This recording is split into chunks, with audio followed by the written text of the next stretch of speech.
好，来继续来看行政院农委会水产试验所，为着要来丰富着海洋的资源，特别到澎湖的虎井海峡来放流5000尾的石雕的鱼仔仔。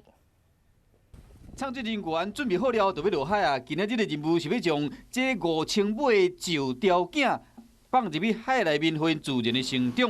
这是澎湖虎井海域。为了充实澎湖海洋渔业资源，行政院农委会水产试验所澎湖海洋生物研究中心特别选立这放流。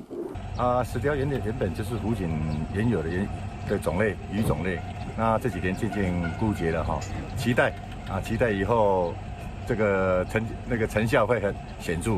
其实因过嘛放流过，不过因为考虑到交通的问题，大部分选伫本岛边仔海域进行。为了平衡水域的资源，这摆特别选伫离岛。像湖景这样的一个离岛，像七美或是像南方四岛这边，他们也有一些放流的需求，我们就开始考量适合当地的栖地的物种来选择做释放。期待讲透过这款的作业，会达到生态功能的修复，甲thiết立资源的培育的目的。